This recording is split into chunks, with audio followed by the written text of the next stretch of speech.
Hello students, हमारा जो chapter चल रहा, जो मैं आपको चैप्टर पढ़ा रहा था, living organisms and there surroundings, उसकी कुछ डेफिनेशंस लिखी है मैंने, जो मैंने आपको अभी तक पढ़ा दी है।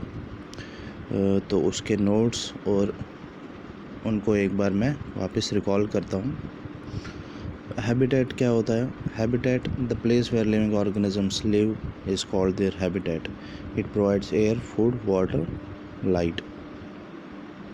हैबिटेट क्या होता है? वो जगह जहाँ पे एक लिविंग ऑर्गेनिज्म, एक लिविंग बीइंग, चाहे वो ह्यूमंस हो, एनिमल्स हो, प्लांट्स हो, वो जिस जगह पे रहते हैं उस जगह को उनका हैबिटेट बोला जाता है। हैबिटेट में उनको हवा मिलती है, खाना मिलता है, पानी मिलता है, रोशनी मिलती है, तो उस जगह को हैबिटेट बोलते हैं जहाँ पे लिविंग ऑर्गेनिजम्स सर्वाइव करते हैं, जहाँ लिविंग ऑर्गेनिजम्स रहते हैं। फॉर एग्जांपल, जो कैक्टस प्लांट है वो रेगिस्तान में उगता है, रेगिस्तान में रहता है, तो रेगिस्तान क्या हो गया? डेजर्ट क्या हो गया? उसका हैबिटेट। कैमल भी डेजर्ट में रहता है, तो कैमल का हैबिटेट भी क्या हो गया? डेजर्ट हो गया।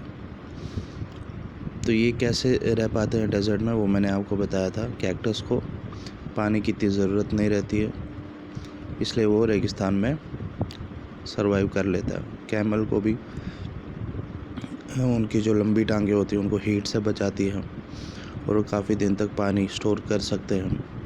उनको जो है, उनकी बॉडी से जो पानी है वो ज़्यादा निकलता नहीं है, इसलिए वो रेगिस्तान में, डेजर्ट में रह पाते हैं। तो उसके बाद आता है हैबिटेट के टाइप्स। टेरेस्ट्रियल हैबिटेट फर्स्ट मैंने आपको बताया था, ज़मीनी हैबिटेट जो होता है उसमें क्या होता है? The plants and animals that live on land are called terrestrial animals and habitat is known as terrestrial habitat.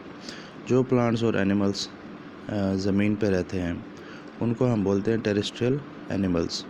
जो प्लांट्स और एनिमल्स ज़मीन पर रहते हैं उनको हम बोलते हैं टेरेस्ट्रियल एनिमल्स, और जो उनका हैबिटेट होगा उसको हम बोलते हैं टेरेस्ट्रियल हैबिटेट। जैसे फॉरेस्ट, जंगल, रेगिस्तान, ये सारे क्या होते हैं? Terrestrial habitat. इनमें रहते कौन है? हम रहते हैं, ह्यूमंस रहते हैं, रैट्स है, स्नेक्स है, प्लांट्स है। तो हमारा हैबिटेट क्या है? Terrestrial habitat. उसके बाद आता है एक्वेटिक हैबिटेट। एक्वा मतलब वाटर, एक्वेटिक हैबिटेट मतलब वो हैबिटेट जो पानी से रिलेटेड हो, जहाँ प्लांट्स और एनिमल्स पानी में रहते हो। Plants and animals that live in water are called aquatic plants and animals and the habitat is known as aquatic habitat.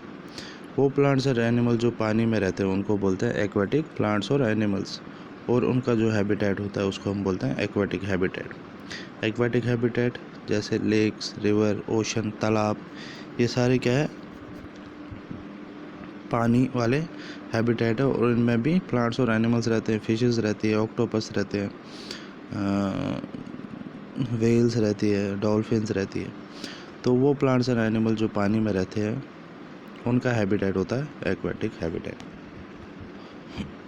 उसके बाद आता है बायोटिक कंपोनेंट और एबायोटिक कंपोनेंट। बायोटिक कंपोनेंट वो कंपोनेंट होते हैं living things such as plants and animals in habitat are its biotic components.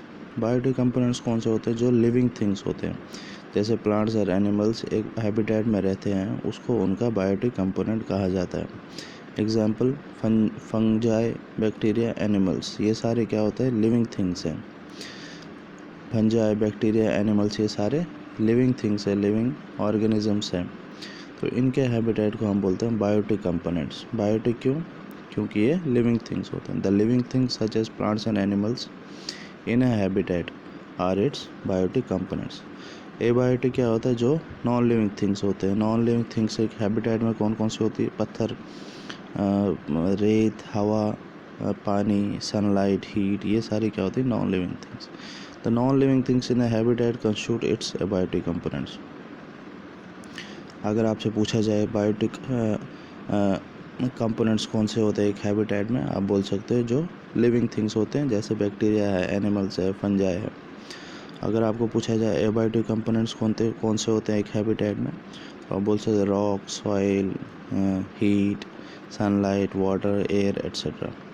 तो ये कुछ डेफिनेशंस थी हमारा चैप्टर अभी ख़त्म नहीं हुआ है, वो मैं आपको फिर से पढ़ाऊँगा नेक्स्ट क्लास में। Thank you.